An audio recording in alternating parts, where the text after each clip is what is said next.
I'd like to just say is that Bhagavatam is Krishna. He's an incarnation of Krishna. He's actually he's a literary incarnation. So he's an incarnation in a book. So this is Krishna. This is Krishna. This is actually Krishna. And Krishna is unlimited. That means there's no one way to see him or understand him. He is unlimited. So I'm going to give some ways that things that I do to make to try to make Bhagavatam interesting, but it's not limited to things that I do.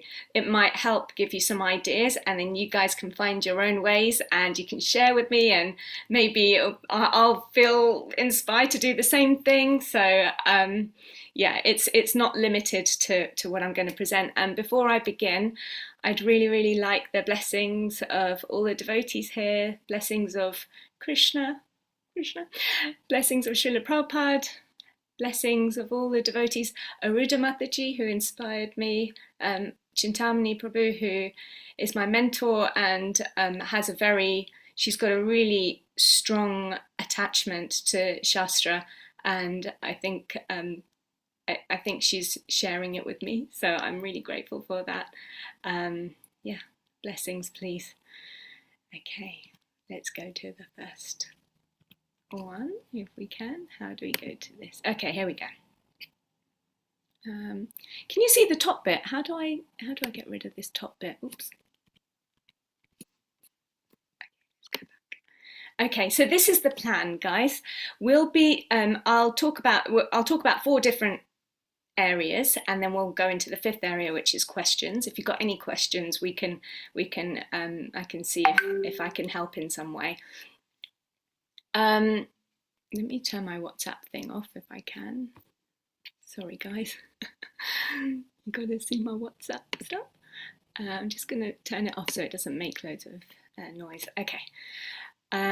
Okay, so the first thing we're going to talk about is first about us as parents or teachers, whoever's going to be sharing the Bhagavatam with the children, because I think it's important to get that right first before we go into what to do with the children. So first we'll go into what our mood should be.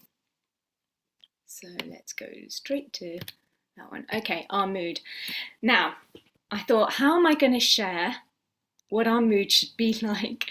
I mean, I have different ideas and stuff, but I thought it'd be good to find examples in the Srimad Bhagavatam.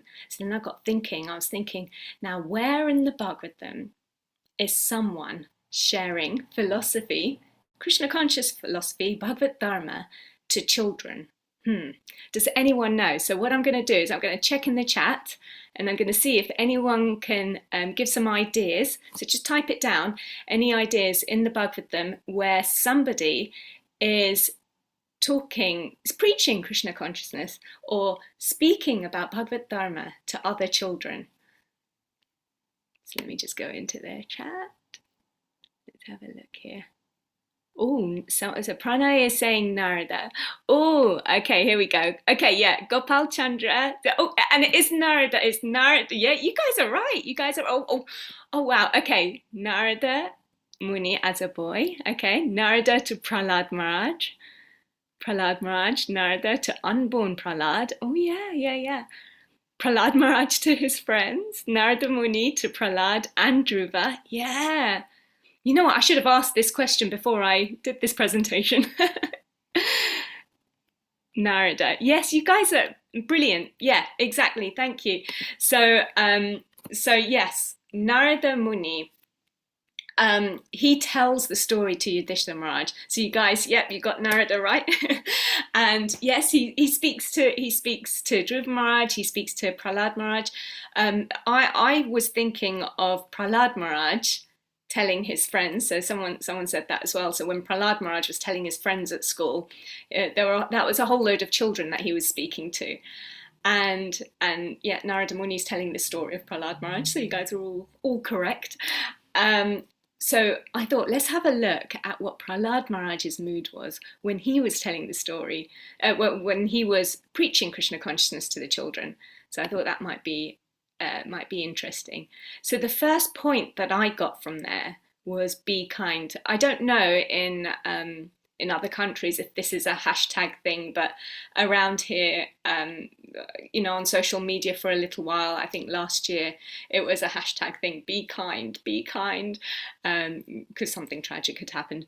But I thought this was quite a nice thing to remember. And we would probably think, okay, well, yeah, obviously, when we're speaking to children, we should be kind. Yeah, why do you have to say that, Vrinda Kishori, in a presentation? The reason I say that is because sometimes, we might get frustrated if they're not listening. We could get frustrated if they're not listening. We put a lot of effort into doing our, research, or and it's really hard for us. We've got a lot of things to do today, but we're sitting down to read the Bhagavatam, and you're just messing about, and there might be a little switch in us that goes, sit down, what are you doing? No, stop doing that. Don't do that. So then I thought, okay, let's just, before we start with all the different things that we do with children, the first thing is, what is our mood? So be kind. And where am I getting that from? Okay, here Narada Muni's explaining to Prahlad Maharaj. He's explaining to Yudhishthira Maharaj what Prahlad said. What Prahlad said in response to his friends. So now Sanda and Marika, they left the classroom. They'd gone home to do their household duties. Prahlad was left with the children. He was with the children, and the children called him to come and play. And Prahlad Maharaj, all he's seeing is that they're wasting their lives. They should be hearing about Krishna, and sometimes we feel like that. We feel like, oh my God, you're wasting it. Why do you want to do something like that? And there might be a little bit of judgment, or a bit of putting down maybe sometimes. I don't know if parents actually do that. I just know that with me, I have that tendency in me. So I try and stick with this as much as I can, but I do fail sometimes. And I remember actually there was a compassion talk by Sachinandan Swami, and he was saying something about, there was a study that found religious people are, I should have got the percentage, I should have actually got it, but I think it was a really drastic percentage. I think it was like 70% or something, 70% less compassionate than atheistic people. And like it was a really kind of strong number, strong percentage. I think it was 70%, but they are 7 times less compassionate than, I think there was a 7 in there, less compassionate than atheistic people. And I was really taken aback. And I knew that, I can understand religious people might actually be less compassionate, but I didn't know to what extent. And the reason is because we have such high standards. Like, we might want to read the Bhagavatam and share the Bhagavatam with the children, and we might want to, share it with other people. And we see all these amazing kind of role models, these amazing standards in the Bhagavatam, and these standards that we'd like to live by. And then sometimes we're hard on ourselves, and then we're hard on others that we might be sharing it with. We might be saying to, we might just be seeing people with a different kind of light, like, they shouldn't really be doing that. But this is this is kind of a tendency that might kind of pop into our hearts, and it might even come in some form with children as well, when we're trying to share, and then sometimes we get a little bit frustrated. So anyway, let's get to what Narada Muni was explaining, that Prahlad Maharaj, how he responded to the children. Prahlad Maharaj, who was truly the supreme learned person, then addressed his class friends in very sweet language. Smiling, he began to teach them about the uselessness of the materialistic way of life, being very kind to them. He instructed them as follows. So his language was very sweet. He was smiling. Prabhupada in the purport explains that he was smiling because he was laughing at how attracted they were to this materialistic way of life. He just found it funny. So he wasn't so judgmental or stressed about it, or like, oh no, what are these boys doing? Or, oh, I'm going to stay away from them. He actually had this compassion, and he was smiling, and he was so kind to them. And I thought, okay, yeah, I want to be like that. Okay, I'm not always, but I'd like to be like that. The next thing that I got from Prahlad Maharaj is that this Bhagavatam, this Krishna consciousness, is for everyone. This practice of devotional service is for everyone. So Prahlad Maharaj says, one who is sufficiently intelligent should use the human form of body from the very beginning of life. So it's not just when they're 5 and when they can learn to read, or, once they reach school age, or this is his whole point actually, once they reach school age, or later on, once they've finished their studies, or after marriage, then we'll have enough time to go to the temple and engage more in devotional service. No. Prahlad Maharaj is saying is they should use the human form of body from the very beginning of life. In other words, from the tender age of childhood. So it needs to begin nice and early, to practice the activities of devotional service, giving up all other engagements. The human body is most rarely achieved, and although temporary, like other bodies, it is meaningful, because in human life, one can perform devotional service. Even a slight amount of sincere devotional service can give one complete perfection. We're so fortunate. We are, the children are, that we have this human form of life. Let's not waste it.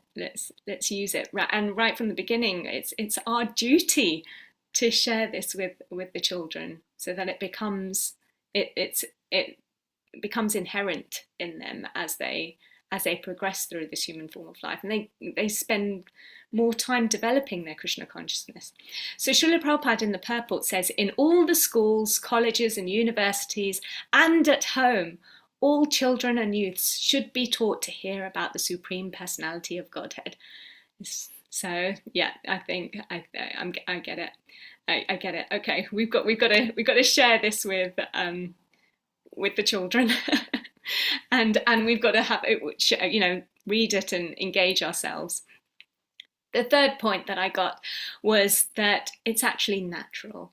So not to think that this is something out of the ordinary that we need to really kind of force upon the children, or give to the children.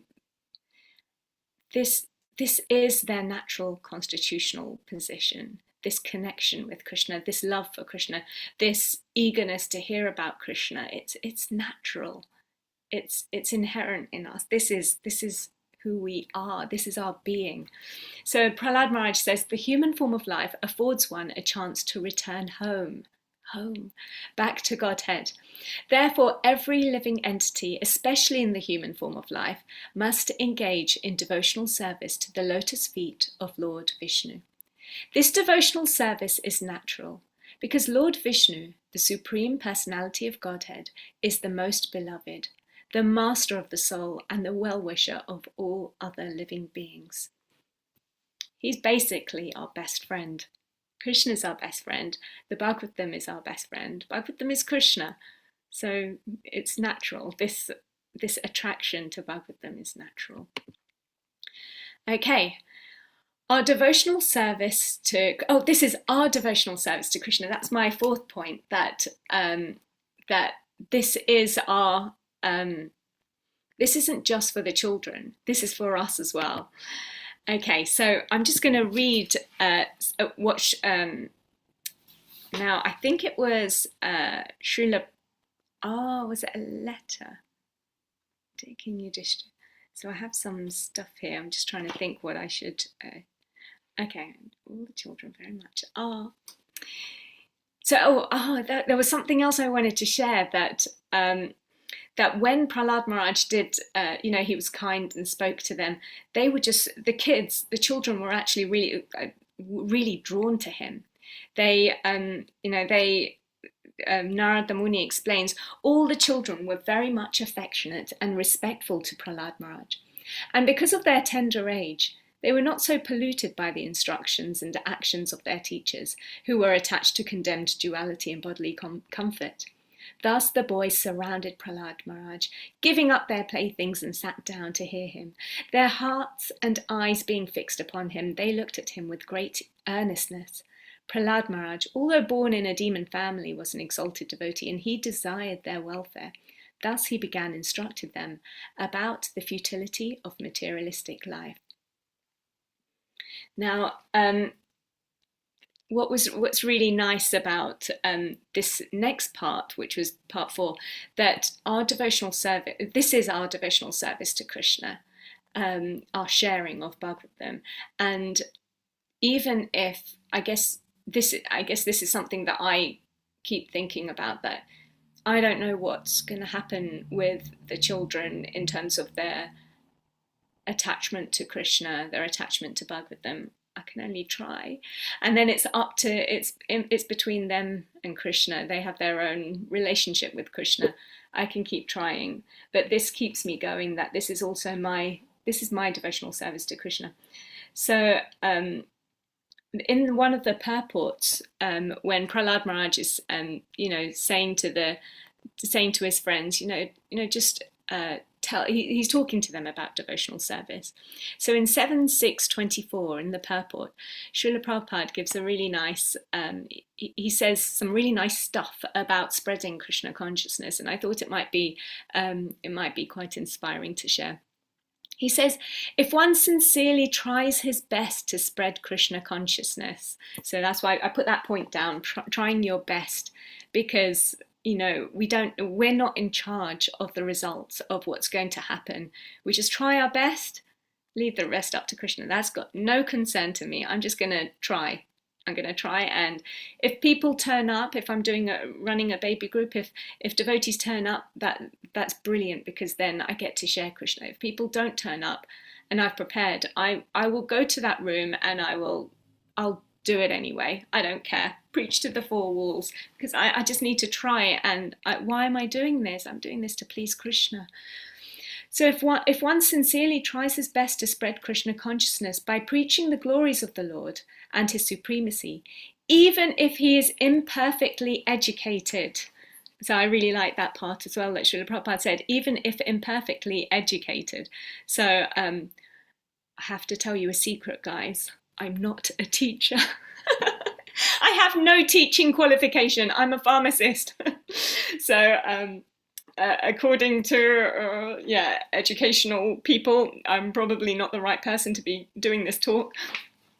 But Prabhupada wants us to keep trying to preach and share, and even if that means, having this teacher role, he becomes the dearmost servant of the Supreme Personality of Godhead. I think this is what pleases Krishna, guys. I think this is what pleases Krishna, by sharing this, trying our best to spread Krishna consciousness. Prabhupada said, this is bhakti. As one performs this service for humanity without discrimination between friends and enemies, the Lord becomes satisfied. And I like how he said, I don't think I haven't put this down, without discrimination between friends and enemies. I like what I'm getting from that is not to always keep it so in-house. Try and preach as far and wide as possible. Make it available to everyone. Everyone and anyone, whoever would like to come, please come hear about Krishna. The Lord becomes satisfied, and the mission of one's life is fulfilled. That's it. We've kind of hopefully reached the goal of life if Krishna is satisfied, if he's happy. So imagine, like, if you're a mother and you're at home and you have your children and you think, oh, I can't do any service because I have to look after my children. And oh my gosh, you are in the most perfect place. You are right here with your children, and you get to share Bhagavatam with them. And that's what will make Krishna happy. And if Krishna's happy, that's it. Your life is perfect. The mission of one's life is fulfilled. Sri Chaitanya Mahaprabhu therefore advised everyone to become a guru devotee and preach Krishna consciousness. That is the easiest way to realize the Supreme Personality of Godhead. By such preaching, the preacher becomes satisfied. So by doing this, guys, Prabhupada is saying, we will be satisfied. And those to whom he preaches are also satisfied. The children will be satisfied. This is the process of bringing peace and tranquility to the entire world. What we've noticed at home when we read through Bhagavatam every day, but there are days when life has just got, right from the morning we've had to rush out and we've had a whole big busy day and we haven't read Bhagavatam. I feel jittery, the kids feel jittery, we're all over the place, and we all unanimously agree that it's because we didn't read the Bhagavatam. When we go through the Bhagavatam, it makes us so peaceful. It's like we can take on the day, we can do anything and everything. It's lovely. So I thought that was a nice thing to share. And then the next thing, let's see how we can, okay. Oops. Oh dear. I think I'm going to just stop sharing for a moment because I think my PowerPoint just froze a little bit. Let's see if that. Oh Krishna, what are you doing? Please don't do this in the middle of a talk. Okay, let's see. Okay, so now let's go back to this and then go back to Zoom. Sorry, devotees. Okay, let's try and share it again.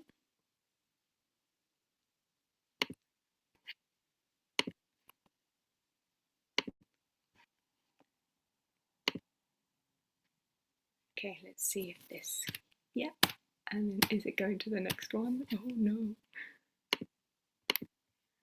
Why is it not going to the next one? Okay, let's have okay. Share what you love.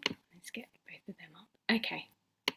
So the 4, 5. Okay, the fifth one was to share what you love. Okay, so these are literally all the points. Then we'll get straight into what I actually do.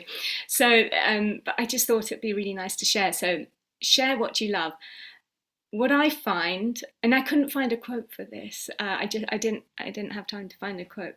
But I've heard Sachinandan Swami say it, and I'm sure he's found a quote from somewhere. But what I find that helps is, when you're passionate about something, when there's something that you absolutely love or are interested in, and you talk about it, it kind of helps the other person feel a bit passionate about something. When you've got a teacher that they don't want to be there and they're just explaining stuff and, you're bored, they're bored, it's you feel it. But if there's a teacher that's really excited about something, they're excited to their core about something and they want to share it, and they're sharing it with you and they're explaining it all in such a, you even if you don't understand what they're talking about, you start feeling excited about the topic. So what I'd say in terms of when you're sharing Bhagavatam, as you're reading and going through the Bhagavatam, find what gets you as you're reading it and think, oh my God, this is amazing. Oh my God, I can't believe he did this. I can't believe that this happened. I can't believe it. Share it. Share that. Share what sparks your joy in Bhagavatam, and the kids will feel it. It'll spark their joy. And this is kind of my thing. So this is for number 6. This is my reason for doing this, obviously to engage in devotional service, but this is my goal, my aim it's to develop a positive emotional attachment to the Bhagavatam. It's to help children develop a positive emotional attachment to the Bhagavatam. I don't know if I have the capability to invoke or incite their own bhakti. I think that might be between them and Krishna. But I can try and help from childhood to develop a positive emotional attachment so that they'll turn to Krishna. Hopefully they'll turn to Krishna and they can have their thing together, Krishna and the children. But this is my wish and my hope as I share Bhagavatam with other children, and as you guys share Bhagavatam with the children too. So let's get to it, guys. Okay, so I thought so first what we were going to do the mood, and then we've done the mood, and now what we're going to do is I'm going to explain what I've done with my children, and this was with my children and with other children from the age of 0 to 5 years.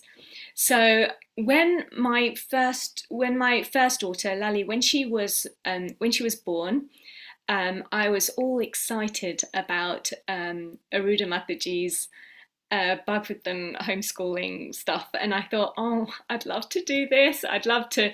I don't know if I could because I didn't know anyone else that was homeschooling in England, and I thought, but my kid was small, and I thought, well, I've still got a few years to think about it. So as soon as she was born, I think she was like 7 months old or something, that my friend, she said, let's get resources together from the Bhagavatam, and just prepare our resources so that when they are of school age, we can start sharing Bhagavatam with them. We all have all our resources together. And I thought, okay, that'd be fun. That'd be a good opportunity for me to go through the Bhagavatam. And, because I'm a young mum, my child naps during the day, I'll have a bit of time to, read through the Bhagavatam. So I started writing the story summaries, and then we called Aruddha Mataji, and we explained we're going to start getting resources together. And she said, oh, there's other mums as well. Let's all, pull it all together. So, I was writing story summaries. I think Suchirani Mataji was getting activities together. There were different mothers getting different stuff together. And then one day I was cooking in the kitchen, and I was listening to a lecture by Srila Prabhupada, and all I remember, because it was a very, very long time ago, all I remember was him saying, you do not need to understand, even if you don't understand Bhagavatam, you just keep hearing.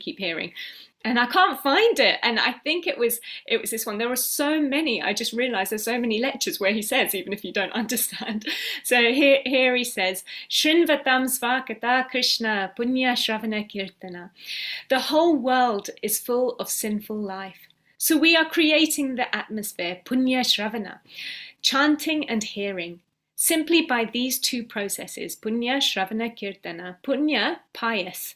So anyone who is coming here, even if he does not understand a single word which we are speaking, if he simply hears, he becomes pious. Simply by hearing. Even a child, he becomes pious. And unless we are free from our sinful life, we cannot understand about God. So as soon as I heard this, I called up my friend Suchirani and I had a bright idea. I called her up and I said, oh my goodness, Suchirani, guess what Prabhupada just said? I said he just said, even if you don't understand, you must keep hearing.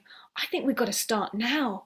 I don't think we should wait until the children are able to read and write. I think, and bigger. I think we need to start now. And she said, "Oh, you're right. Let's do this." We didn't know what we were doing, but we thought, okay, we're going to advertise this to all the mothers that we know that have had their babies, and we're going to say we're going to do a baby group based on the Bhagavatam, and we're going to go chapter by chapter, just as Aruddha Mataji did with her children. And so we advertised to everyone, and then I think no one turned up, or Suchirani's other friend came, so there were 3 of us. And that was it. But we carried on, and every week we still kept advertising, and then more and more people came. So don't ever be disheartened when you first start off. It always start, when you start something new, people aren't sure. So don't worry so much about that. Just keep trying to share. Okay, so this is what it took a lot of trial and error doing these baby sanghas. So this was I think we started in 2012, because 2012 we started doing the baby sanghas, and then I think her son grew up, and Lali grew up. But then I had another child. I had Janaki, so then I continued the baby sanghas. So when we first started, the summaries that I'd written, I just read out to the children. They weren't really paying any attention, and I said, "Oh, we have to pay obeisances. Let's pay obeisances, children."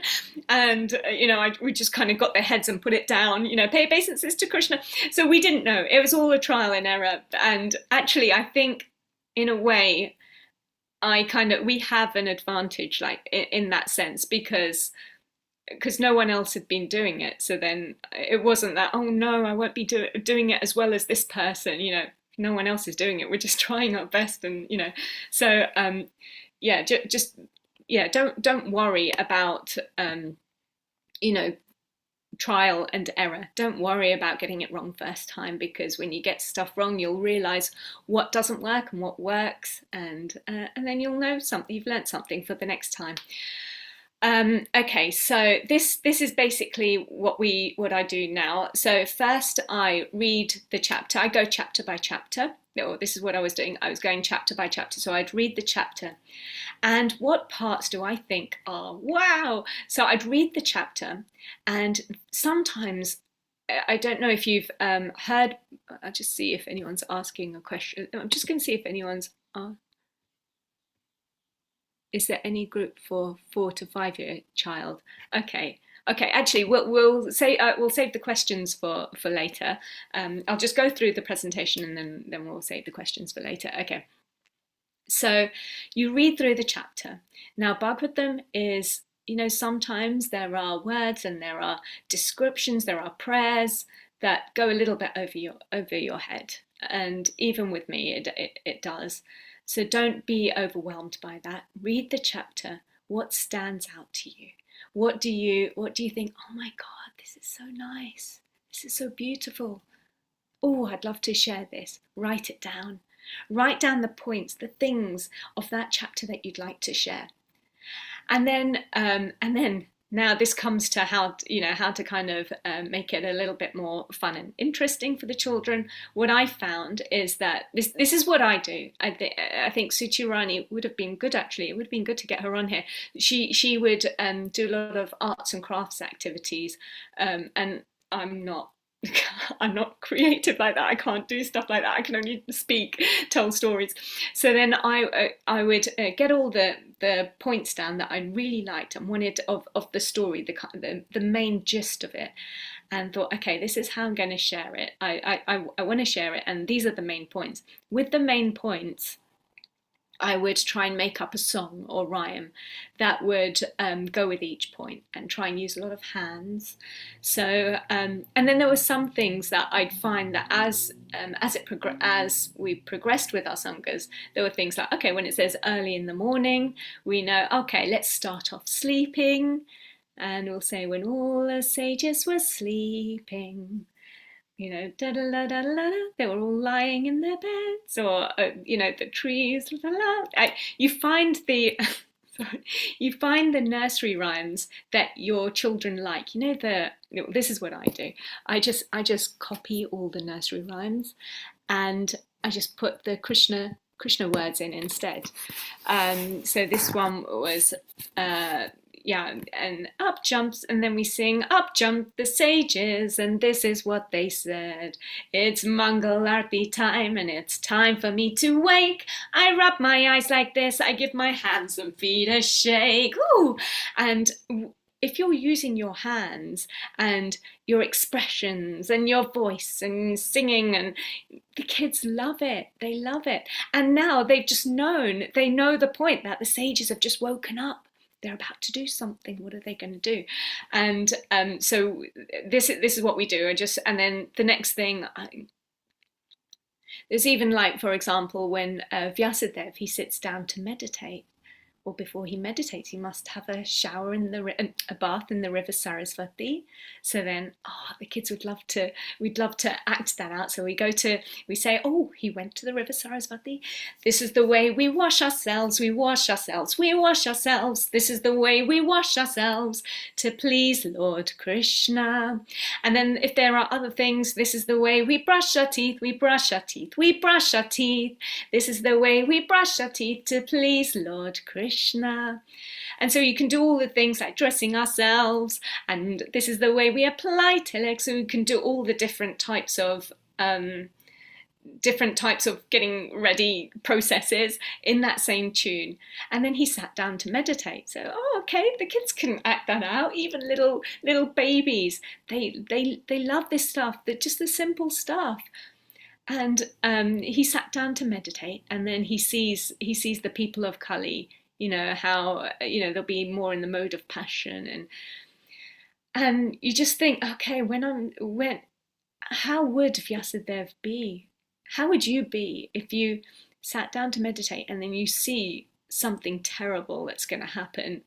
It would really, oh my God, it would shock you, right? And we want to show this to the children. It's not, he sat down to meditate and he saw that the people would be in the mode. No, he sat down to meditate. And do you know what he saw? He saw, oh my goodness, this is scary stuff, guys. Everything that you feel about the story, and then everything that you feel that the character feels, share it, and overshare it. Kids love that. And then I also think, can I add any colourful props in? Anything colourful? You don't need to, but they're kind of drawn to anything colourful and any props, so I used the parachute. I think, I've got a picture of the parachute here. We use the parachute to go inside the bubble. We've used the parachute for just different things. I make an excuse to use the parachute because the children love it. And then bubbles, I make excuses for the bubbles, and it's a brilliant excuse, I think, I think it's the third chapter of the first canto, because the bubbles come out of Lord Vishnu. So then we can use all the bubbles. We can say, the bubbles are coming out of Lord Vishnu. And then the children love seeing all the bubbles, and we're going to go inside a bubble. And then we go inside the parachute. So we can add as many things, and you don't have to use all these props. You can make it as simple as you like. This is only after going through these chapters again and again, I started thinking of newer and newer things. But when I first started, it was quite simple, and the kids still liked it. The kids still came and loved it. And so don't feel that you have to do everything all at once. Have fun sharing it. And the other thing is that we'd always end with a kirtan, and each child has their own instrument. So they have shakers, they have drums. Because the new babies are at home, the parents always have, toys and stuff. So we'd always say, just bring your instruments. But then eventually, as the kids grew up and the parents didn't need their instruments anymore, they just gave them to me. So then I ended up, after years, having a big bucket of instruments. So I just bring that every time, and then kids would just use those. But yeah, the kids. So you can start off with the children just having their own instruments. Okay, tips and tricks.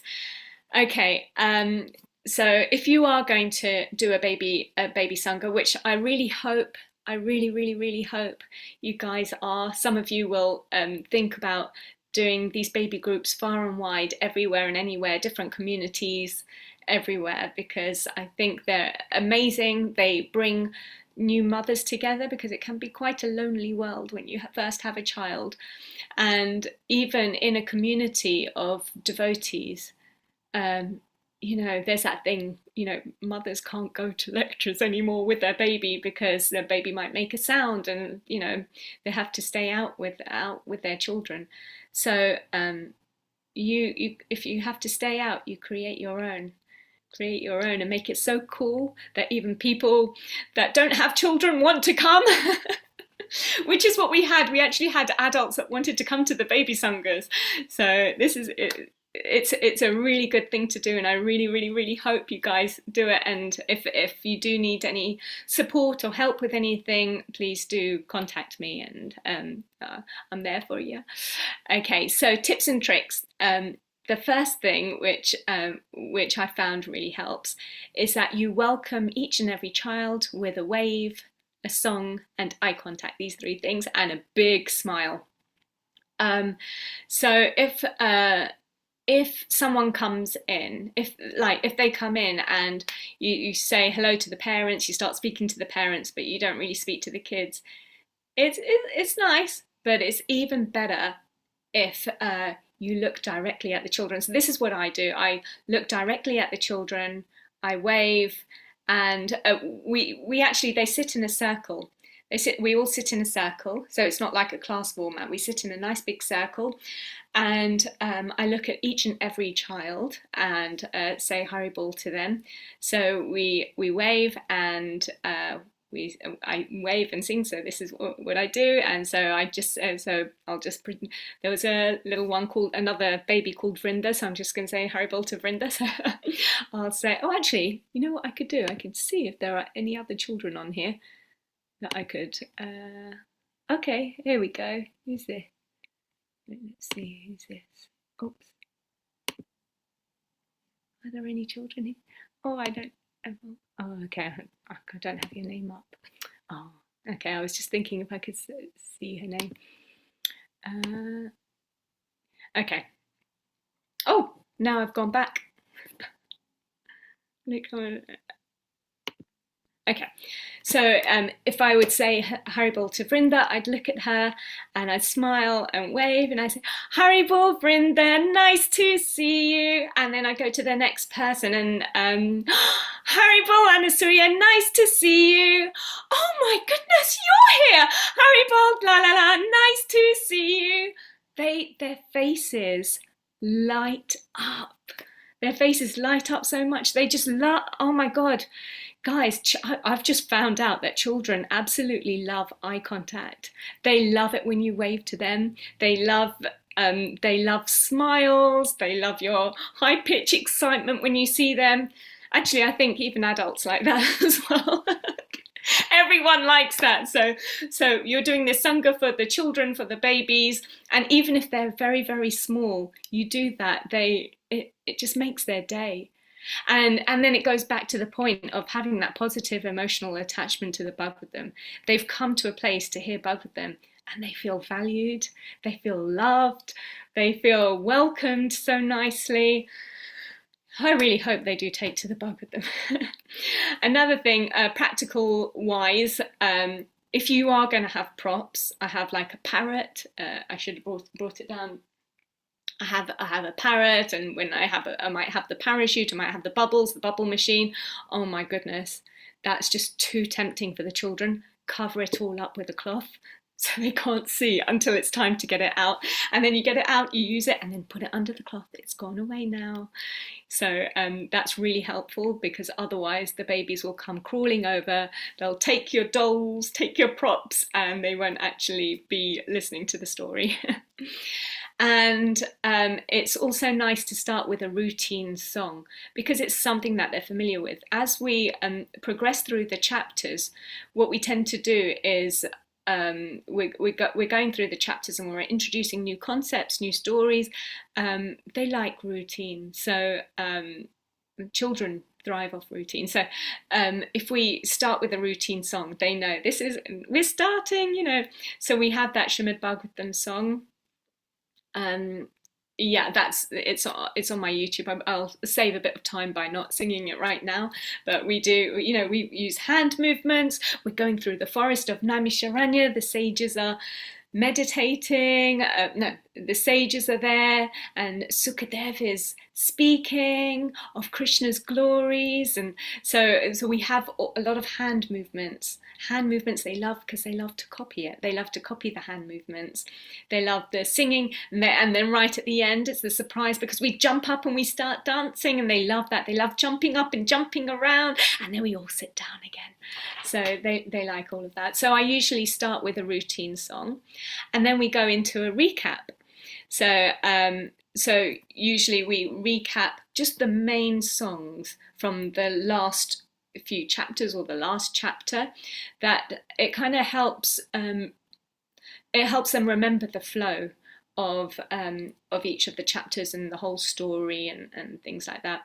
I found that doing this, I remember when Lali was, by the time she was 2, she knew what was happening in each chapter of the Bhagavatam for the first canto, like from the first chapter all the way to, was it 18th chapter? I can't remember how many chapters there are now, but up to the end, she'd know everything that happens. And it was just because of the songs. You actually learn so much. You learn so much through just going through these like baby Sangas songs.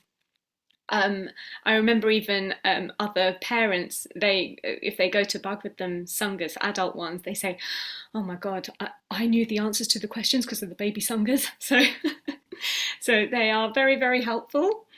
Let's go to the next thing. Oh, and another thing that I found really helps is to change the pace and the mood of your story. So, like I said before, I'm not a teacher, and I know but I do know that there are different kind of theories of learning and theories of teaching, of doing baby groups, and some say to keep your voice calm and neutral, not to use so much color and too much stuff. So I kind of go against all of that and do something different, but the kids seem to like it. I do change. If any of you have seen the YouTube videos or come to the baby sangas, you'll see that or even in the talk, this talk, I'm quite expressive, and I find that the kids really like that. They notice that they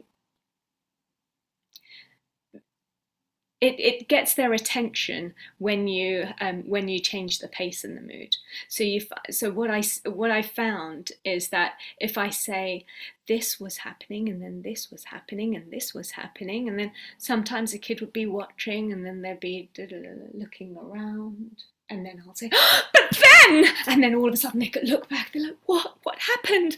And so, oh, this person was really sad.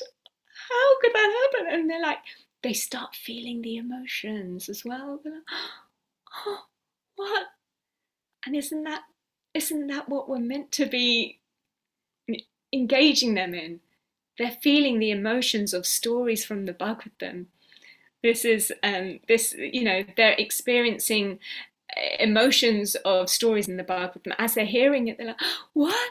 And then parents tell me that at home the child is still like, this person did this person, and they're remembering it all. As you see that you change the pace and the mood, it helps them kind of make sense of the whole flow of the story as well. This happens and this happens, then this happens, but then this happens, so it all kind of, the next point is keep the Sangha indoors. We've tried doing them out because we were doing the Sangas at Bhaktivedanta Manor in London, in Watford, and on really beautiful days we thought, oh, let's go and do it in the George Harrison Garden, which is a beautiful den. It's a beautiful garden, but it's so beautiful that the children just want to run around and run up and down. So yeah, I realise we need to keep the Sangha indoors, and then we can all play outside afterwards. But there are different age ranges, so some are little babies and some are learning to walk, and and this part I've heard regularly that parents really, really appreciate this, to welcome latecomers, as above. So, so what usually happens is that when a mother and child come, there will be latecomers, and they're parents, and it's such a struggle to get out of the house, get yourself ready, and get the child ready, and they might be tired or hungry. They might have they might have just been waking up from their nap. It's just really hard to get places on time when you have a little child. So when latecomers come, you see the mother feels so guilty. You can see that they're so guilty. They're like, oh, I'm so sorry, and you've got to stop that straight away. So as soon as you see them, you see the child, you look straight at the child, and you do your same thing, your smile, your eye contact, your wave, and say, oh my goodness, you're here. You've come right on time. You came at just the right time, because this has just happened. You see, this and this and this has happened, but now this is about to happen. Come and sit down. Come and join us. And the parent feels, oh, it's okay, thank you, I'm so sorry, it's and they realize that it's completely okay, it's okay. And the child feels like, oh, I'm valued. Sometimes they do feel a little bit shy. They hide behind their moms, so then you can tone it down a little bit if they're a bit shy. But definitely, I think this has been a winning kind of thing to do, to welcome latecomers. I think because I'm quite late with things, so I kind of appreciate that. Other parents would be late to things. Now, somebody is doing a little scribble on my PowerPoint. But if you do a scribble on my PowerPoint, then I might not be able to see all the things that I'm going to write. So bring your hands away, please. Keep them up or keep them down, but just try not to scribble on this PowerPoint, because I can see it and I think everyone else can see it. Okay, and then the last thing is end with a kirtan where each child has an instrument. So I think I spoke about that they can bring their own instruments, or you can bring your own. Okay, so 5 to 11. Okay. So Nancy, I think there's Nancy Chowdhury. I can see that. I think that's the person writing, or Vishnu. I don't know. Okay. Okay. So now we've moved on to 5 to 11 years. So for this age group, so that was 0 to 5, and it can actually go a little bit higher, but from 5 to 11 is. This is basically what I've done. So I did the baby groups, and now my children are more in this age range. And so I thought I wanted to start reading to them at home directly from the Bhagavatam. So this is what we do. We all start with a recap. So we all try to recap what we've read previously. We do a whole read aloud. And I usually get the youngest one to try and remember what happened before, so she says all of her stuff. Then the next oldest one, and then if I can think of anything. But usually they've got a much better memory than me, and they're brilliant at recapping. They actually fight over recapping. Like, one person wants to recap first because they want to get all the points across before the other person. So they love this recapping, and it's a good way to kind of consolidate their learning. Or their remembrance, their smaranam of the Bhagavatam. So then what I do is, so now this is no longer baby group. Now we're on to the 5 to 11 years, and this is what I do at home. And maybe if teachers would like to use some of this in their kind of school area, if any of it works, I'm not sure. But this is what I do at home, and what parents can do with their children at home. So at home, the first thing is we do is recap what we've read the previous chapter, and then what I do is I read aloud the translations, and sometimes Lully does now. So sometimes she reads and sometimes I read, just because I want to also do the activities. So we just read through the translation. We do a chapter a day, so we just go through it. And what I would say, which I haven't actually put here, is that when you're first starting, it's actually hard to go through prayers and philosophy, and you want to catch their attention. You want them to love hearing from the Bhagavatam. So what I would say, what's worked with us, what worked with Lully, and then what worked with Janaki, was going straight to the pastimes. So look through the contents, start from the beginning, from Canto 1, and then look through the contents, find the find a good pastime thing where it doesn't say prayers or the dynasties or something. Just avoid the prayers and dynasties at first, please. Just go straight to the pastime, and usually there are a few chapters at a time. So read the pastime, and you just read the translations. And if there's something that you think, oh, like, I wonder what that means or why they say, then you can read a little bit read the purport. Aruddha Mataji, she did read the purports beforehand, but I think she read the whole chapter with the purports beforehand, which would be brilliant. I haven't been able to do that, so I can't say to do that. But if you can do that, that would be brilliant.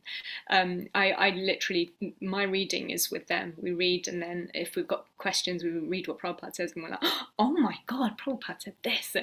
So that's our thing. And then we don't just keep reading. I stop to explain things, or to ask questions, or to muse. So muse, we do a lot of musings. So we stop and we're like, oh my God, can you believe he said that? Or can you believe that? I think the last musing that we had was, I had literally just, I'd been saying to my husband for a long time, that I really want a bigger house.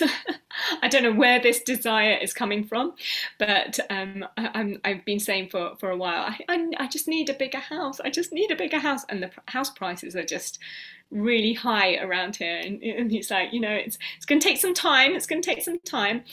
And I'm like, no, but I want to move now. I want to move now. So I've got this desire that's just eating me up. And but then as we were reading, we read somewhere that, as a practice, we must, we must not respond to our material desires, and, and use that energy to, to engage in Krishna consciousness. And as I was reading that, we stopped, and I was like, oh my God, I need to. I'm wasting my time desiring something materialistic like this. That need and that yearning for a house, I should use it for Krishna. And Lali was like, yeah, like it's such a waste to just be desiring this stuff. At that moment, this is why Bhagavatam is magic. And I think, and this hasn't just happened once, this literally constantly happens, guys. This happens so regularly that the kids see all this magic unfold. That, as that's happening, I get a call on my phone. I don't know, I don't recognize the number, and I pick it up. And there's an estate agent that calls up, and he's calling me and saying, oh, so there's a house for sale. Are you interested? Would you like to come and see it? And then Lali and Janaki, they're like, their mouths, their jaws have just like dropped. They're like, what?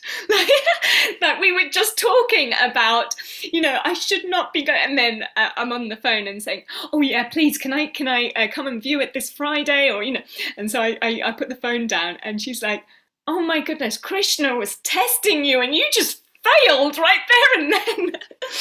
So it's actually really, you'll find that Bhagavatam isn't a passive reading thing. Bhagavatam is Krishna, and he's actually very cheeky, and he interacts with you as you go through his words and make them your life. And it's not even with me, with Lali, she you know, I say that, you know, she seems to, she learns a lot of things through this, and both of them do. They just, they soak things in, and they, their morals and their beliefs, their um, their ways of reacting to different situations come from stories in the Bhagavatam. Really, Bhagavatam is the best teacher. It's the best teacher. And, you know, even when I say to Lali, you know, oh my God, like, why would that, you know, why would you do that? And she's like, no, but Bhagavatam says, in this chapter, it says this, you know, this character says to this character, da, la, la, la, and, you know, we should be like this. This is what the Bhagavatam says. And it's actually amazing to see that it's not really just you and the kids reading a book. It's not. It's you and the kids and Krishna. And Krishna's literally taking care of things that we can't even see. It's magic. This stage of 5 to 11 years, I can't say long, you know, I can't say the older years because this is, my kids are only up to my Lali's 10, so I can't really say, you know, how it is for the older years. But I know, for at least for now, this is just, it's magic. It's all magic. So read purport if unsure. There are some things that I remember this Bali Maharaj, in the Bali Maharaj pastime. You know, I think Vamanadev, I should have got it up. Vamanadev, he captures Bali Maharaj, and Bali Maharaj says, you know, you've captured me. Even a parent wouldn't do something like that. And, you know, and I thought, oh my God, like, you know, and when we read it, we thought, oh, he's saying, like, you know, my parent would never do something like this. Like, why are you doing something like this to me? And it just seemed like a little bit different to the rest of his character and the rest of his kind of attitude throughout the story. And so then we read the we read the purport, and we read what Srila Prabhupada said, and he was explaining that actually he was seeing this as, like, this punishment as the ultimate form of love that a parent could never give. You know, it was so deep, and so it was actually quite it was quite a revelation, actually, how much Bali Maharaj's appreciation and gratitude for the Lord was. And I would have missed it if we didn't read Prabhupada's purport. So it's really good to keep going back to that. So while I'm reading, the children, they usually do a sit-down activity. So it started off that we had a little scooter in the house, and Lali would go up and down on the scooter. And she was like, I'm listening, but it was so distracting, and it was so hard for me to read, and then I'd have to project my voice as she's at the other end of the living room, and I was like, can you just sit down? And then I spoke to Aruddha Mataji at the time, and I said, you know, she's listening, but she keeps going up and down on her scooter. And she said, well, when they're young, they need to be engaged in something while we're reading to them. So she said she can do stuff, but ask her just to sit down. So I said, okay, look, here's Play-Doh, or here's some Magnetiles, or here's so I used to give her things to kind of play with. So you could give them any activity thing that can engage their hands. So just because sometimes they just want to move a little bit, they want to listen, but they need to get some movement in as well. So let them just provide all facilities. We've got this, that kinetic sand. We've got different things that they can play with. But now they're a little bit older. Like Janaki, she's 6, and she still likes building stuff. And but what I've done for Lali and Janaki, so sometimes she likes building stuff and sometimes she likes this. I just give them both they've both got their own books. Bhagavatam book. It's just a normal little scrapbook. And I just said, draw whatever you like, just as long as you listen and you engage in the discussion. But, if you need to draw something, you can draw. So I haven't told them what to draw or anything like that. They can just draw. But I've said it's nice to do something to do with what we're reading, but it's up to you. It's just to keep your hands engaged while you're listening and we're all discussing. And they always end up drawing things that are that are to do with the pastime. Okay, so I just thought I'd quickly share the benefits of reading aloud. So one is that that we know that it increases their vocabulary, increases their listening comprehension skills. But there's also these other things that I found. So I looked at some studies, and okay, so I think the third point, when kids read themselves, they're more drawn to reading the books that were read to them. So this was by Mason and Blanton in 1971. It was published in Elementary English. So what they found was that when children are younger, when you read aloud to them, when parents read aloud to them, those very books that that you've read to them, the kids have some sort of connection with those books. So once they start reading, they are drawn to the books that were read aloud to them when they were younger. So I thought that was a really nice thing to kind of share here. That wouldn't that be amazing? That if we read aloud the Bhagavatam, which is the English is quite. It's quite it's quite a high standard of English. So when you read it, they can make what's it called? When you read it to them, then later on, they only have that emotional attachment to the Bhagavatam, and I think it will make it easier for them to read later down the line. When they're adults or when they're younger, it doesn't matter. They've got the rest of their lives to keep going back to the Bhagavatam. But if you use this time to really make it their thing, I think it will help. It will help. The next point, it's a strong factor in the development of their linguistic skills at all ages. That was another thing that was found by Porter in 1970. Oh, no, actually, it was by Chomsky in 1972. And then Thiel in 2003 found that reading in a lively, engaging way using voices, gestures and expressions can enhance understanding.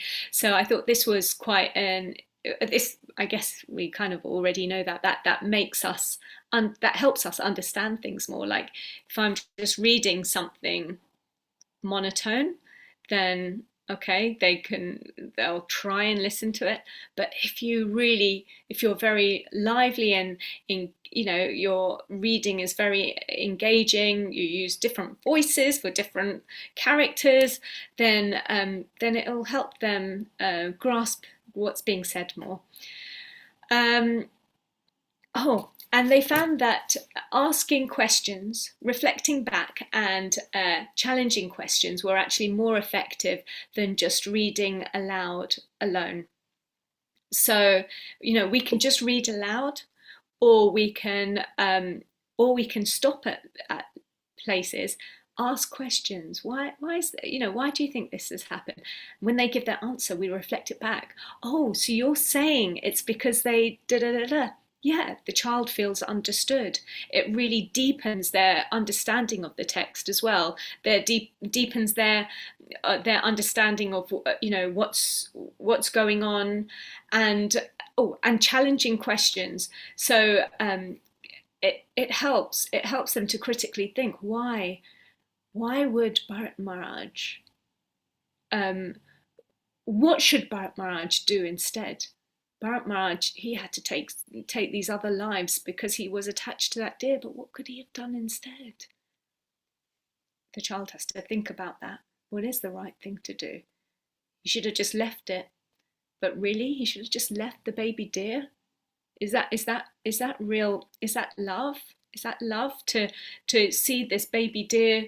You can see it's drowning, and okay, we're not the body, but wouldn't that make our heart hard? So have these uncomfortable questions that the kids will, think about a little bit more. And that's actually, it helps with all the comprehension skills and even vocabulary and your understanding of the text more. And another thing, encourage them through congratulating. Oh, actually, I wanted to say, with this asking questions, reflecting back, challenging questions, in 9.1, in the Bhagavad Gita, in the purport of chapter 9, text 1, Srila Prabhupada says something. I'm just going to find it quickly so that I can read it to you.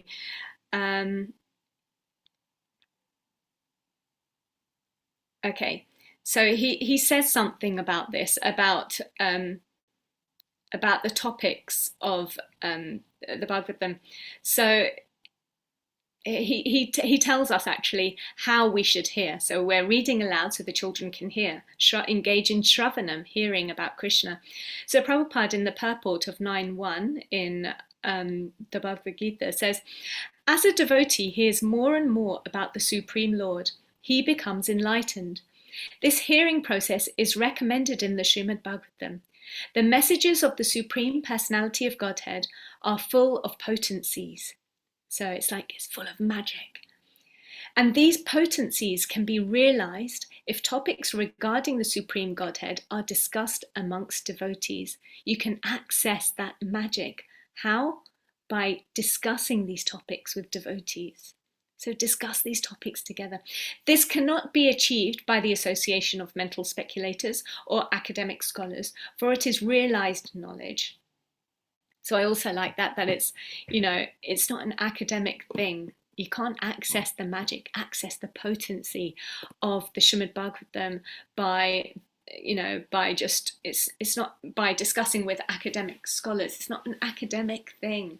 It's to do with bhakti. So I really liked that.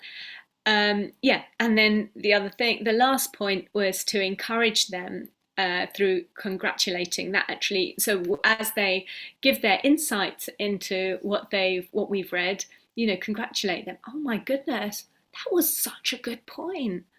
I did not think about that.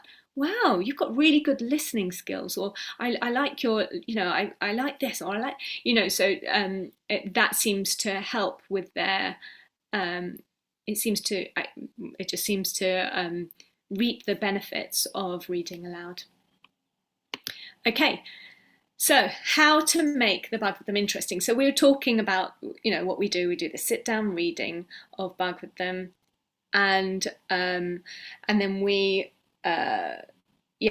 do questions and stuff. But is this really interesting after we've been doing the baby groups for a while, and now they're this age and we're just sitting down reading?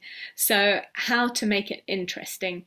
So what we do is the children, they as they, they've done all their drawings or made something with Play-Doh or the magnets or whatever. So while we're reading, I'm reading, or while Lali's reading, I do some drawings. So then right at the end, after we've finished, we do a show and tell. So it's just us, but we make it a big thing. So we just sit on the sofa, and the first person is Lali or Janaki, whoever wants to go first. They want to show us their creation, and we really cheer them on. So and I say, the first person to come up is Lali, and she is 10 years old, all the way from Edgware. And then we do they choose their theme song that they want. So we might say da da da da da da da da da da.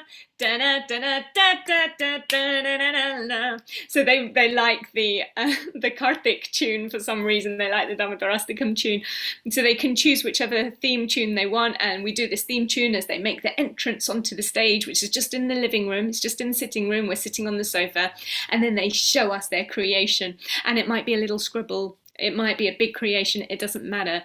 This is what they created while they were listening to the Bhagavatam.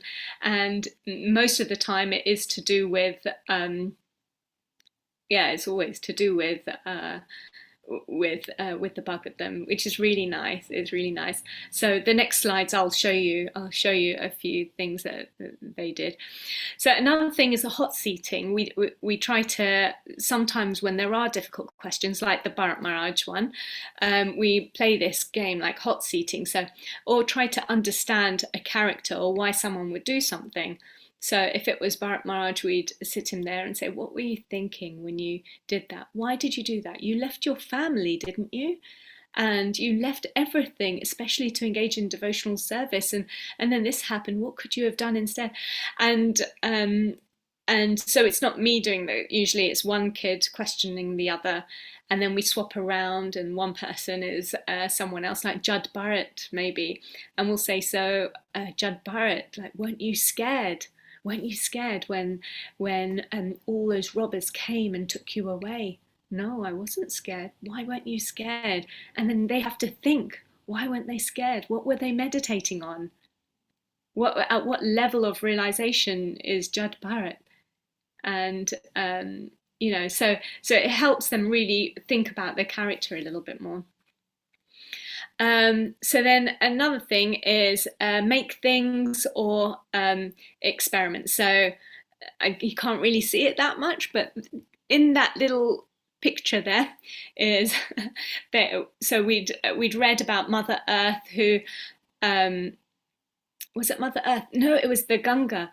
The Ganga, this personality had done austerities to please her so that she can come down to earth, because he wanted to he wanted to kind of liberate his ancestors.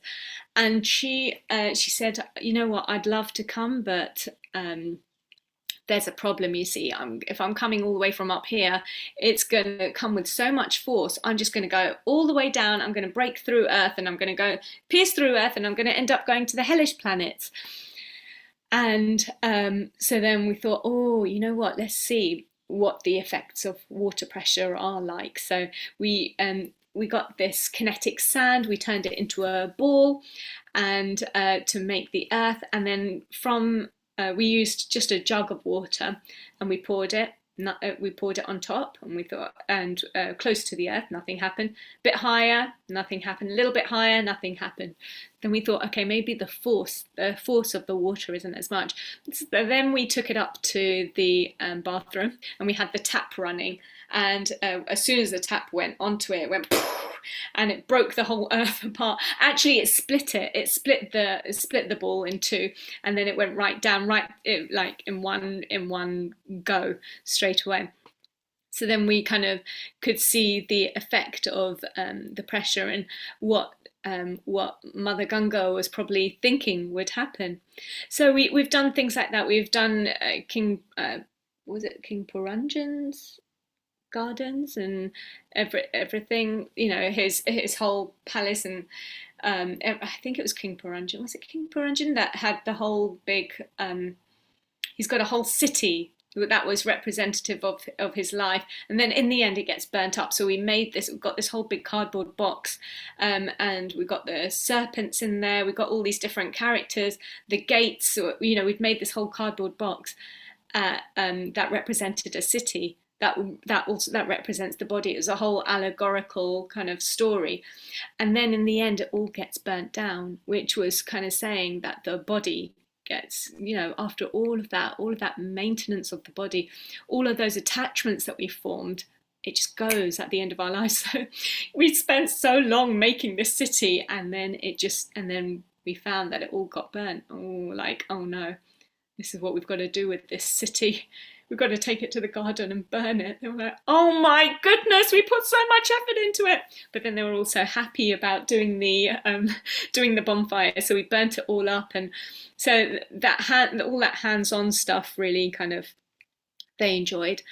So, and then once we finished a pastime, we started this last year actually. As we're finishing a pastime, we start writing out invites. Well, the kids do. They start writing out their invitations, and I asked just a few families if they'd be free, on a certain Friday or whatever, to do to come and do a Bhagavatam, to come to a Bhagavatam party, but they have to read that section of the Bhagavatam and come, fancy dress, come dressed up as a character. So then the kids, once we finish that section of the Bhagavatam, we carry on reading the next sections, but we're still working on developing this Bhagavatam party. So then they write out their invitations, like, for example, you are invited to King Prithu's coronation. And so we go and hand deliver these invitations to the different devotees, and then they come, and the kids don't know about it, so we've only asked the parents and they know about it, and then the kids only find out about it when they get their invitation, and they're all excited. They have to read through the Bhagavatam with their families, and then they come dressed up as a character. So when they come, one of the activities is that we have to guess which character they are, and then we can hot seat them. We also do quizzes. We do, at the party, we do quizzes, and everyone brings a preparation. They bring some food. But it has to be something to do with the pastime. So one time we did, for Ajamil's party, I think Lali was meant to be here, and she was meant to be telling you the story, but they've gone out now. But so for Ajamil's party, someone made dokra, and it's like nice yellow spongy, and we're like, okay, this is Ajamil's bed. Then we had broccoli. These were the trees of the forest, and I spiralized some cucumber, and I think that was the prostitute's hair. And we had cheese strings, which were like the ropes that we used to tie up Ajamil. And then I made cookies, which were the Yamaduta, which were shaped like Yamadutas and shaped like Vishnudutas. And what else did we have? Oh, someone made these puff pastry parcels, and they looked like the airplane that took Ajamil back to the spiritual world. Here on the side, this was for the kurma party. So I didn't make these. This was one of the preps that were two of the preps that were brought. So if you can see, there's this amazing watermelon tortoise kurma themed watermelon made by my friend Kasturi Manjari. And then up here on the left, there's my friend Vrinda Sundari made this. She made a vasuki that was used to churn the ocean. So she made a vasuki bread, long kind of bread thing. So it's really nice, making all these different food preparations based on the Bhagavatam, and as the children eat it, even as they're eating all of this, they're thinking of like, oh, I'm eating a little bit of vasuki, or I'm eating a little bit of kurma, or I'm eating, and Lali was saying that she can't stand broccoli. It's a green vegetable. She doesn't like eating it, but she just had to eat it because it was a forest, Ajamil's forest, and it was just too tempting. And then she ate it, and then she's like, "Oh my God, why did I even get this?" But they just wanted to try each and every preparation. So it's really fun. And at the end of the Bhagavatam parties, so we've done all the different games and activities. We've done tug of war for the churning ocean pastime. And then at the end of the Bhagavatam party, like I'm usually a little bit tired, so I tell the kids to just go upstairs, go to another room, and for any children that would like to, just do a role play for us. So they go, and they, of their own accord, they kind of get their own play together and show us and it's just a little fun thing, and they all giggle and make mistakes, but they're meditating on the Bhagavatam, which is really nice. And then there's also plays that we do. So here, I've got some pictures up here. Like we're very lucky in our community. We are part of a youth group as well, Pandavasena. Well, I'm a little bit old for Pandavasena, but they still let me stick around sometimes. And they sometimes ask me to do some plays for them. And it's a brilliant opportunity to to get all these Bhagavatam stories that we've been working on and bring it together and really bring the stories to life. So this was actually for a friend's wedding at the Manor, and this was the Vamana play we did a few weeks ago. So actually, myself and Lali were meant to just be narrators, but then Vamana got COVID the day before, and then Sukracharya, these are the main characters. Sukracharya was unwell as well. So then I became Sukracharya and Lali became Vamana, and so she had to remember her lines, and it was like literally from the day before that she did really well, and then there was me being Sukracharya, which I think is also important, that we also engage in everything as well. So it's not just we're just engaging the children, we also engage in all the joy and fun and all these activities. We do it too because we want to show them how fun it is. It's not just, you guys do it because it's fun for you, but not for me. I'm grown up, and no, we don't do that when we're older. No, let's show them how much fun it is now, and then even when you're older, when you're old like me, Lali, you can carry on and you can do and be whatever you like and share Bhagavatam in any way that you kind of want to do, and hopefully better. And then there's I don't know, so I'm presuming many of you are from Chaupati. So down here you probably can't see it very much, but this person standing here, his name is Gopinath, and I don't know if you know him. His mother is Haripriya, and Haripriya's sister and brother-in-law are part of the Chaupati congregation. It's Kishori and Sridham, Kishori Mataji, Sridham Prabhu. They are one of my favorite couples ever, and I miss them very much. But so I just feel like, so we've got Gopinath here, and you won't be able to see, but in that same picture there's Shreya as well, Shreya Joshi, who was also, I think they came from Chaupati, so they were in Chaupati when she was younger. So I feel really blessed that part of our community have some of the Chaupati descendants with us and we get to share Bhagavatam with them too, so it's very nice. And then here we've got also, like, even when we're on the beach, we go to the beach, we have a lovely time, and why not, let's read Bhagavatam while we're on the beach. And we read Bhagavatam, and they got to make, so at the time we were actually reading about Vamana on the beach, so it's funny, we've got the Vamana play, but it was at a completely different time. But yeah, we've got they just got some stones and sand and buckets and spades and created all the things that Vamana kind of gave. Vamana had, I think they were creating because it was the chapter where it was Vamana's birthday, and he was given all these different items. He was given his begging pot, he was given an umbrella, so they created everything from whatever they could from whatever materials they had on the beach. Okay, so this was, from their show and tell, I thought I'd just share this. This was Janaki's drawing of Nrsingadev when she was 5 when she did this, so it seems really impressive. But you know what really impresses me? So this was actually, she followed a YouTube tutorial while she was listening to Bhagavatam. But what really impresses me are these pictures, because and this is what I wanted to kind of show, is that when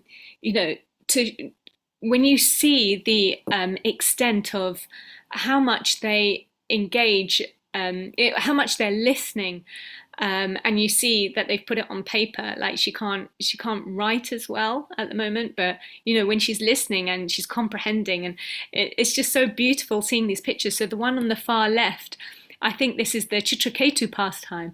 So here are the queens up here, and they are giving poison to the little boy in his bed.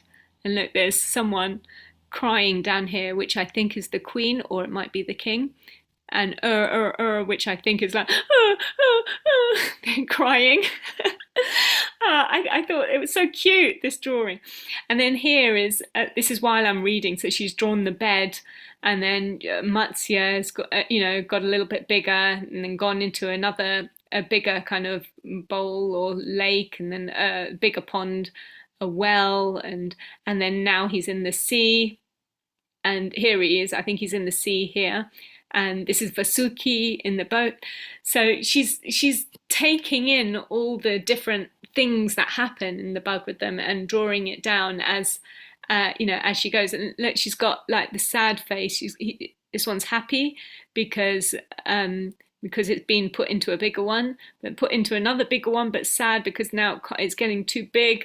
And it was just nice to see that they're really taking into account what's happening in the past time. They're listening, they're listening, and isn't this like Shravanam Kirtanam? They're hearing and they're repeating it, but she's repeating it in a picture form. And then here was with Kurma, and the mountain. And I think there's Vasuki here. She's got demigods and demons, the two different sides. So she was doing her, drawings and doing her little show and tells.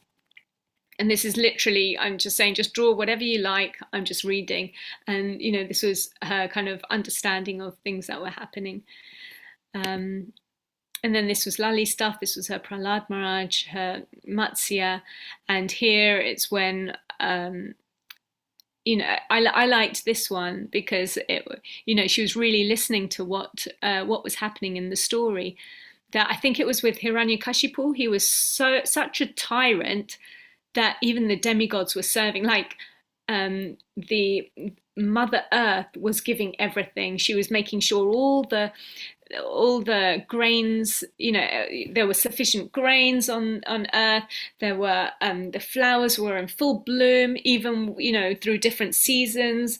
She just made sure everything was fine. She didn't like, so I think she's shown like snow, but still the flowers are still there. And the sea, they've given all their jewels, they've just offered it all to Hiranyakashipu. Which is quite funny because in the Prithu Maharaj pastime, this is the whole point, that Mother Earth thinks, nope, I'm not going to give anything, and Prithu Maharaj has to kind of chase her to try and and he has to chastise her because she's not giving anything. But here it looks like she even has the ability to give stuff, like when she's really scared into stuff. So that was a kind of point for discussion as well. So then, model the joy yourself. So I could never draw, and I don't know what's happened. It's just because I saw the kids were drawing and their drawings were getting better and better, and I thought, oh, maybe I can give it a try. So I started asking Lali to do read alouds while I get a chance to draw as well. So, I think it's nice if we all kind of, do things together. And it's not just me being the teacher and they're just the children. That it's nice that we all share it out together and show that even as an adult you can just sit and draw and listen to the Bhagavatam and just engage in the Bhagavatam. Okay, obstacles. So this is the last bit before we get to questions. Obstacles. Some people say, I haven't read the Bhagavatam, so I don't know if I can, do this.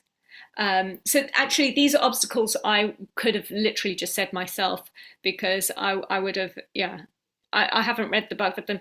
I hadn't read, so my kind of answer to that is, well, I hadn't read the Bhagavatam myself when it came to sharing with Lali. So sharing with the kids, you can actually, right now, you can start. You don't have to do, if you're doing the baby Bhagavatam Sangas, you read that's part of the process of doing the Sangha. You read the chapter and you prepare your stuff and then you present it. It's just such a brilliant way actually to read straight through, to read the chapters. I wanted to actually say that before, that it's actually nicer than using other summaries and stuff, because then you get a chance to go through the Bhagavatam yourself. you get to engage and hear the stories yourself. Yeah, so don't worry if you haven't read the Bhagavatam. You don't need to have read it beforehand to know it. While you're reading with the kids, like even for me, even now there's stories that I've forgotten, and even the first time we read it, like I hadn't read through it all. I hadn't read through any of it until I had children. So actually having children helped me enter the Bhagavatam more. Before that, I only got up to the third canto and couldn't go beyond that. I just didn't understand it. It was just too much for me. But after I had children, I could get into it more. So I'm not that creative. Okay, so sometimes parents tell me that they're not that creative. There are some things that I can do, and there's some things that I can't do, and that's with everyone. So you find your thing, your niche, and you do that. You don't have to copy what I do. There's some people that, like I was saying, like Suchi Rani is brilliant, like absolutely brilliant at creating things. She's got such a creative imagination. She's an artist. She can, she's got all these really cool ways of presenting concepts to children through different things, like different activities like arts and crafts and stuff. And see, I can't even explain it. That's how uncreative I am in that area. So the way she would present her sangas would be different to me. So you find what you like. You don't have to do it the way that I do it. You find what you're good at, what you like, and the way you like to present it, and you'll draw the kids in, I'm sure. I don't have much support. Okay, so some people have mentioned that they'd really like to do it, but it would be hard to do it themselves. And what I feel for myself is that when you're spreading the Bhagavatam, when you're reading the Bhagavatam and sharing it with others, I really firmly believe that you have the best support. That means you have more support than many than having millions of followers on social media. You have more support than having all these people within your community that are there, helping out different things. It's more than having all of that and not having Krishna. So if you're sharing Bhagavatam, you've already got the support of Bhagavatam, and you've got the support of Srila Prabhupada.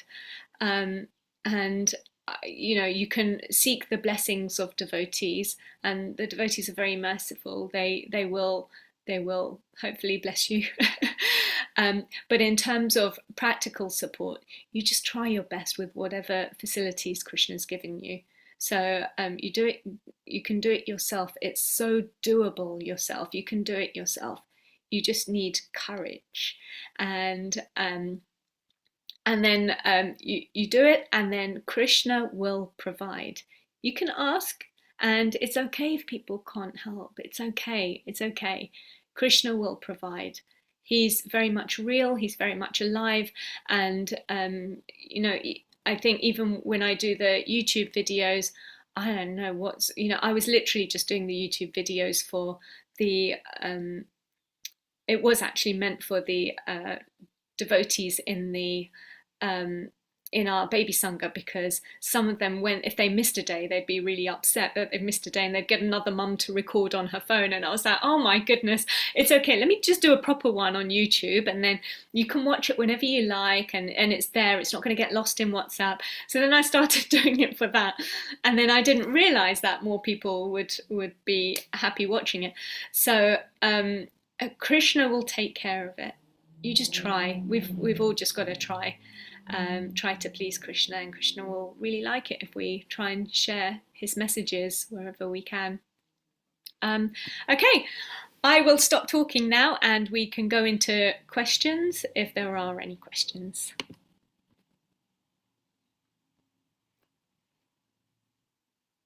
So one of them have asked if you could share an insight to your daily routine.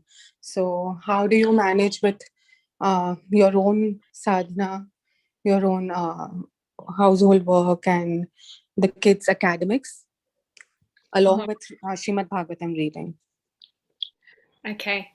There's a reason that this is pointing this way and not that way, because my house is a mess. I'm not a Brahmin at all. So I'm very I'm really not very yeah, I've got a messy house basically. I'm just going to try and view the whole gallery so I can see you all, because I've been doing this presentation and I didn't get to see you guys, so now I get to see you. So if anyone would like to turn their videos on so I can see who I'm talking to, that'd be great. Okay, my daily routine. How I fit in Bhagavatam reading with regular school during day, which takes half day. Yeah.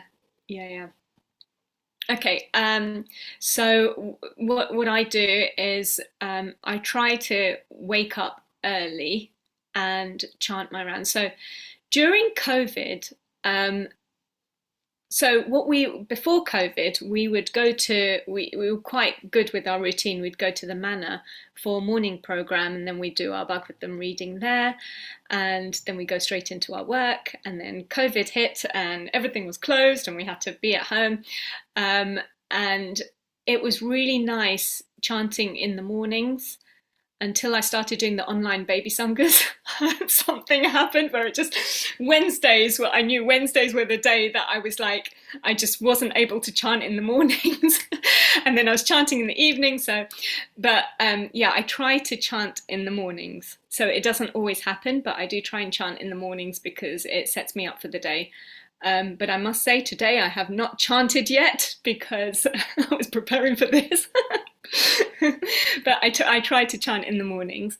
And then, it's usually Monday to Friday that we do our stuff. So chant in the mornings, I get their breakfast ready, and I chant in the mornings and try and clean up the kitchen a little bit, get their breakfast ready, and then we sit down to do our Bhagavatam. And actually, sometimes when I say we can't do our Bhagavatam today because we've got to go here or go there, or we've got to finish your work first so that we can go here. Lali especially is so adamant that no, we need to do Bhagavatam. You know what happens when we don't do Bhagavatam because when we don't, our day is like all over the place. It's just, I don't know what it is. We get jittery. We're so used to reading reading every morning. It's not just reading. I don't know. It's like, it's just spending that time with Krishna, and really it's the most important thing. It really is. But the last few weeks, actually, we were away and we were on we were on different trips with devotees. So I didn't read the Bhagavatam to them because I thought, well, there's lectures happening throughout the day in the mornings and stuff, so it's okay. But then one of the days we were back in our room, and Lali, she lay down on the bed, and she was like, "Mummy, do you know what I really miss?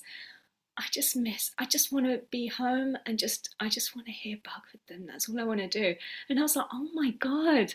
Like, she's around so many devotees. We've got kirtan going on. We've got lectures going on. It's so much fun. It's buzzing. But what does she miss? She misses the Bhagavatam. She misses our Bhagavatam reading. I was like, yes, it's worked. Janaki didn't say that though. So still working on her. She's still young. And then with school, with homeschooling stuff. So we try and get the Bhagavatam done, which doesn't take half the day. It takes about an hour for a good session, and sometimes it'll go an hour and a half, sometimes 2 hours, but it won't take the whole half day. So we try and get Bhagavatam done, and then we go straight into our English and maths and piano and all of that stuff. But we try to do Bhagavatam first, because what's happened is that sometimes I've said, let's just get your work done and then we'll finish with Bhagavatam. But we don't. That never happens. I don't know, it might happen with other people, but it just doesn't happen. Morning time and Krishna stuff just seem to match really well. Like after we've done our work, I don't know, you're just so passionate, and then I've got to cook the make the lunch, I've got to clean up, we've got to do the washing, we've got to go to different places. So it just gets so then we know that that morning time is our time. Okay. Yeah. Is there any other? Thank you so much. That was very well answered. So the next question is, what do you do if there are some unshareable pastimes to them? Do you skip them off, or how do you explain them? I put a post of this on Facebook actually. I was meant to touch on this. I'm sorry. I'm glad somebody asked. Thank you for asking, whoever asked. My understanding is, my take on this is that these children are going to learn it from somewhere, and they're going to hear about this stuff from somewhere, and I would much rather that they heard about this from the shelter of the Bhagavatam. So they know. So what were it was, I can't remember. Okay, so we were talking about. No, it must have been Mohini Murti. Yeah, it was Mohini Murti. Okay, Mohini Murti pastime. Yeah. Okay, it was the Mohini Murti pastime. So in this pastime, Lord Shiva runs after Mohini Murti. He wants to see Krishna in all, as this woman form. He's just heard about this churning ocean pastime. He's heard about how Mohini Murti was, all the demons just wanted to give everything to her, and he was like, oh my god, this is amazing, Krishna, I really want to see this. And so he turns into Mohini Murti, and Lord Shiva runs after her, and then as he runs after her, his semen falls down to the ground. And so Janaki is like, what's semen? And I'm like, oh, okay, you know what, it's actually not that uncomfortable. It's the seed. It's just the seed that you give to your wife when you want them to have, have a child, and then that seed comes into the mummy's tummy, and then it grows into a child. But when he saw Mohini Murti, he thought, oh, I want to be the daddy, and I want her to be the mummy. Oh my goodness, I would love to be married to Krishna, and as this woman, and her to be a mummy, and me to be the daddy. And he ran after her, and he tried to give her the seed, but then the seed fell down to the ground, and then gold mountains were made, and I think it was gold or something was there, and was made instead. And Janaki was like, oh, he wasted his seed. I was like, I know. People do waste their seed sometimes, and sometimes they try and give their seed to their wife, and they try to have a baby, and nothing happens. It's all up to Krishna. It's all up to Krishna, and it's actually not that bad. It was okay. It's all right. And they were like, oh, okay. And then if they hear about it in future, they hear about this seed stuff, or they hear about these uncomfortable topics. They have their vision, their perspective is from the Bhagavatam. It's safe, Even now with Lali, she's 11. I kind of wish that I explained more. Like she understands. I think she does actually know. But actually, was it last night? Janaki was like, wait, but mummy, how does he put this? How does the man put the seed into the woman? I was like, I'll explain that later. Let's see if anything comes up in the Bhagavatam. I don't know yet how to explain that, but when the Bhagavatam talks about the stories, these are what we. I don't know. They haven't really questioned it. There was another one with Diti and Kashyapa Muni, Diti and Kashyapa Muni, that she wants to have a child, and then they go and he wants to meditate, but she's saying no, I want. And then what do I say? I was like, how do I explain this? And then I said that she wants a child, and they have to lie down, and he has to give her the seed, and she takes him to and they accept it. They accept it and understand it, and it's actually not as uncomfortable. And I think because I think that's their only exposure has been through the Bhagavatam, and it's not been an uncomfortable experience, really. Not really. Yeah. Also, someone's just asked if, like, they say it's good to use actual words with children. In future, it helps them, and no one can try to abuse children that use actual words. So, Oh, how do you believe? How much do you believe in this? to use actual words. So yeah, I don't know.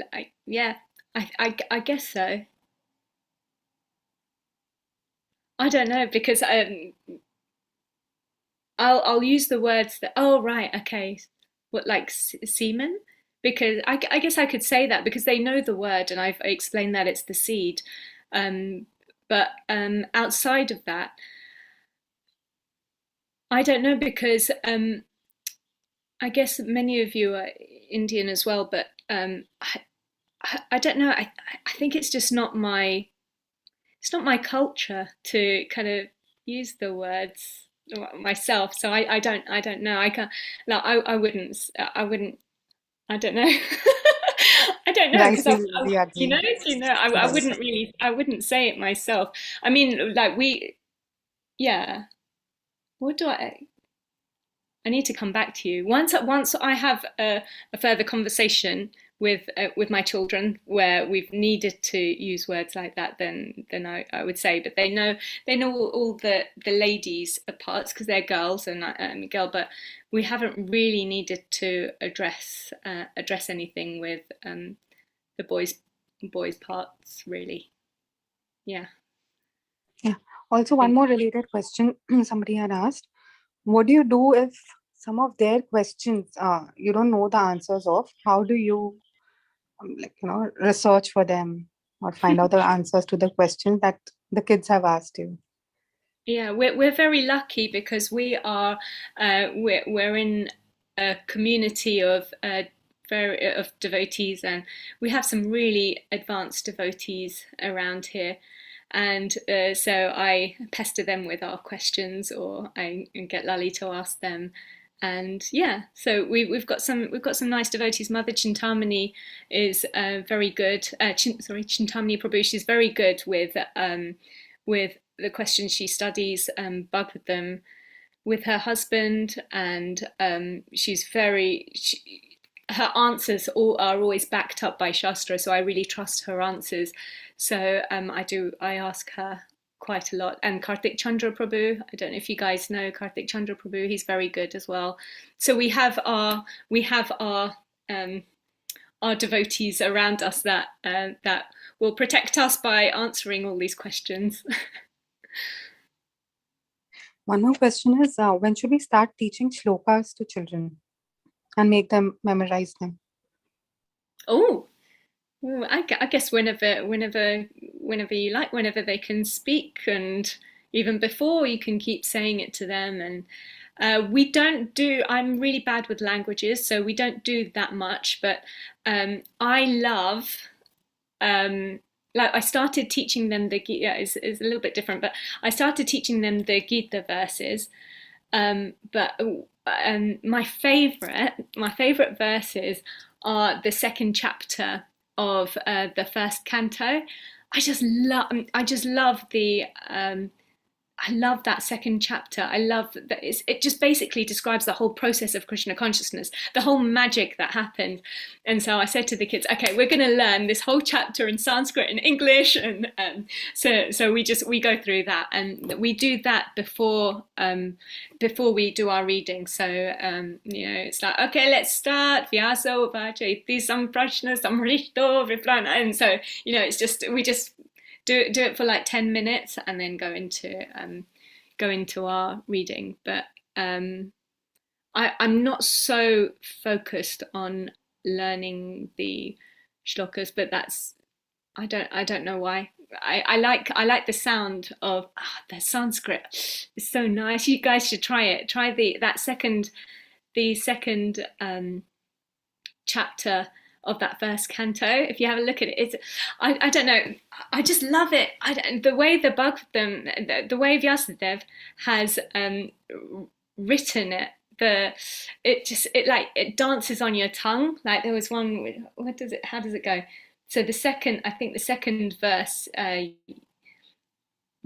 think it's yam pravrajantam anupetam apeta krityam dvaipayano viraha tara ajuhava dvaipayano putreti tanmayataya. No, if Lali was here, she's like, "Mummy, you're saying it wrong." So this is what I mean. I'm terrible at saying these verses, but it dances on your tongue. It's just so nice and yummy, and so I like these. I like those verses, and we do that, but it's not my focus because I'm terrible with languages.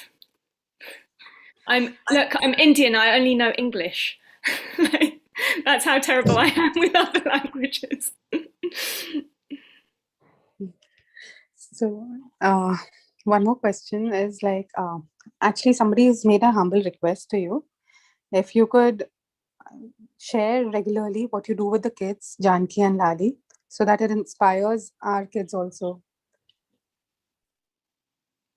Share what we regularly do. Like, are you sharing on some social media like Instagram or? Oh, regularly? okay. I thought I was like I thought I did the talk on this, but yeah. So I share. So I do. Yeah, that's what you mean. Okay, I share sometimes on Instagram and Facebook. I haven't shared for the last few months because we've been so busy. But yeah, I can keep sharing on Instagram. Vrinda Kishori. Vrinda Kishori Devidasi. I'm on Instagram and Facebook. I try and just share the pictures and share things that we've been doing. But yeah, I'd love to see what you guys do too.